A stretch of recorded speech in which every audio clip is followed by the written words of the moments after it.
2025 October 2. October 2 പല കാര്യങ്ങൾ കൊണ്ടും പ്രസക്തമാണ്. ഒക്ടോബർ 2 കേരളത്തിന് പ്രസക്തമാകുന്നത് ബാലഭാസ്കറിൻ്റെ ചരമദിനമാണ്. ഗാന്ധി ജയന്തി ഉണ്ട്, സേവന വാരമുണ്ട്, രാഷ്ട്രപിതാവിൻ്റെ ഓർമ്മകളുണ്ട്, ഇന്നിപ്പോൾ രാഖി എന്ന് പറയുന്ന ഡോക്യുമെൻ്ററി മേക്കറുടെ മരണമുണ്ട്. അങ്ങനെ സങ്കടവും ഗാന്ധി ജയന്തിയുടെ ഓർമ്മകളും ഒക്കെ കൊണ്ട് വളരെ പ്രധാനപ്പെട്ട ഒരു ദിവസമാണ് ഒക്ടോബർ 2. ഞാൻ പറയുന്നത് ബാലഭാസ്കറിൻ്റെ മരണത്തെക്കുറിച്ചാണ്. കാൽ നൂറ്റാണ്ട് കാലത്തെ ബന്ധമുണ്ട് ബാലഭാസ്കറുമായി എനിക്ക്.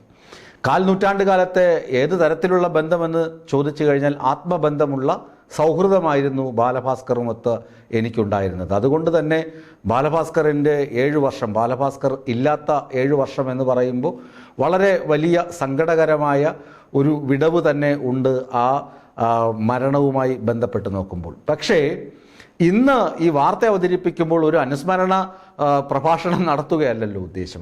ആ മരണത്തിന് പിന്നിൽ ചില ദുരൂഹതകൾ ഉണ്ട്, ചില ദുരൂഹതകൾ ആരോപിക്കപ്പെടുന്നുണ്ട്. തിരുവനന്തപുരത്ത് പള്ളിപ്പുറത്ത് വച്ച് 2018 സെപ്റ്റംബർ 25 വാഹനാപകടത്തിൽ പരുക്കേറ്റ് തിരുവനന്തപുരത്ത് സ്വകാര്യ ആശുപത്രിയിൽ പ്രവേശിപ്പിക്കപ്പെടുമ്പോൾ ബാലഭാസ്കറിന് ജീവനുണ്ടായിരുന്നു.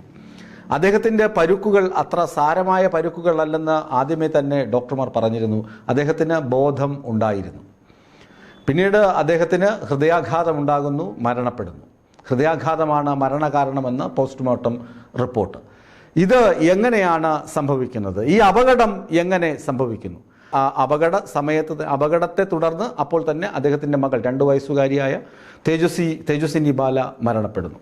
ഏറെ നാളത്തെ കാത്തിരിപ്പിന് ശേഷം ലക്ഷ്മിക്കും ബാലഭാസ്കറിനും പിറന്ന പൊന്നോമന മകൾ അപ്പോൾ തന്നെ മരണപ്പെടുന്നു. ലക്ഷ്മി പിന്നീട് മാധ്യമങ്ങൾക്ക് മലയാള മനോരമയുടെ ന്യൂസ് ചാനൽ ജയമോഹൻ, സ്നേഹിതൻ ജയമോഹന് മുന്നിൽ വന്ന് എല്ലാം വെളിപ്പെടുത്തി. മരണത്തിൽ ദുരൂഹതയൊന്നുമില്ല, അപകടം യഥാർത്ഥ അപകടം ആണ്, ഒരു സുഹൃത്താണ് വാഹനം ഓടിച്ചത്, അതിൽ സംശയങ്ങളൊന്നുമില്ല എന്ന് ലക്ഷ്മി വെളിപ്പെടുത്തി. മറ്റെല്ലാ കാര്യങ്ങളും പുകമറ സൃഷ്ടിക്കുന്ന എന്തൊക്കെയാണെന്ന് ലക്ഷ്മി വിളിച്ചു പറഞ്ഞു. അതൊക്കെ ലക്ഷ്മിയുടെ വേർഷൻസ് ആണ്. ബാലഭാസ്കറിൻ്റെ അച്ഛനും അമ്മയ്ക്കും ഇപ്പോഴും സംശയമുണ്ട്. ഇതിനകത്ത് പ്രിയ വേണുഗോപാൽ, ബാലഭാസ്കറിൻ്റെ സഹോദരി, കുറേയധികം ആരോപണങ്ങൾ ഉന്നയിക്കുന്നുണ്ട്. ബാലഭാസ്കറിൻ്റെ അപകടത്തിലേക്ക് നയിച്ച കാറിൻ്റെ വേഗത എത്രയാണെന്ന് ടൊയോട്ട കമ്പനി തന്നെ പറയുന്നു. ഇന്നോവ കാറാണ്. ഇപ്പോൾ ഇന്നോവ കാറാണെന്ന് പറയുമ്പോൾ ടാക്സി ഓടിക്കുന്ന ആൾ ഇന്നോവ കാറിലാണോ ഇത്രയും വേഗത്തിൽ വണ്ടി ഓടിച്ചു പോയതെന്ന്.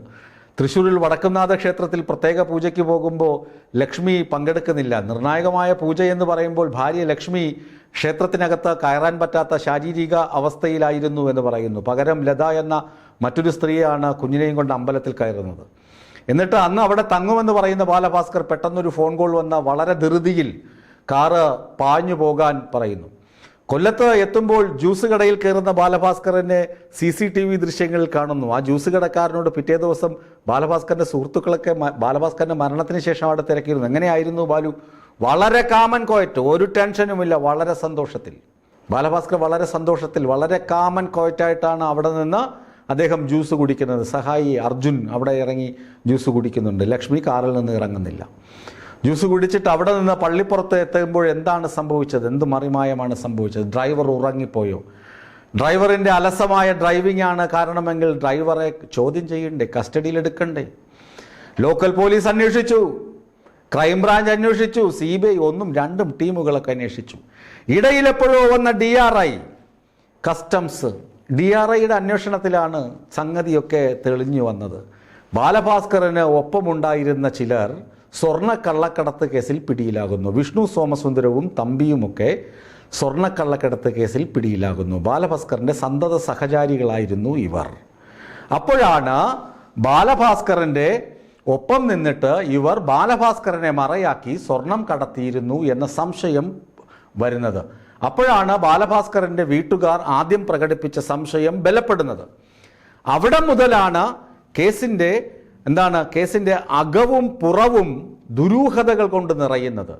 അപ്പോഴാണ് ലക്ഷ്മിക്കും ബാലഭാസ്കറിൻ്റെ വീട്ടുകാർക്കും തമ്മിൽ അകൽച്ചയുണ്ടാകുന്നത്. ലക്ഷ്മിയെ മറ്റൊരു തട്ടിൽ നിർത്തി ബാലഭാസ്കറിൻ്റെ വീട്ടുകാർ ആക്രമിക്കപ്പെടേണ്ടവരാണ് അല്ലെങ്കിൽ അകറ്റി നിർത്തപ്പെടേണ്ടവരാണെന്ന് ചിലർ നിശ്ചയിക്കുന്നത്. ചിലരെന്ന് പറയാൻ അവരുടെയൊക്കെ പേരും വിവരങ്ങളും ജാതിയും ജാതകവും ഒക്കെ എനിക്ക് കൃത്യമായി അറിയാം, ഞാനത് പറയാത്തതാണ്. അവരെ രണ്ട് തട്ടിൽ നിർത്തണം, അവരെ ശത്രുക്കളാക്കി നിർത്തണമെന്ന് ചിലർക്ക് വ്യക്തമായ അജണ്ടയുണ്ടായിരുന്നു.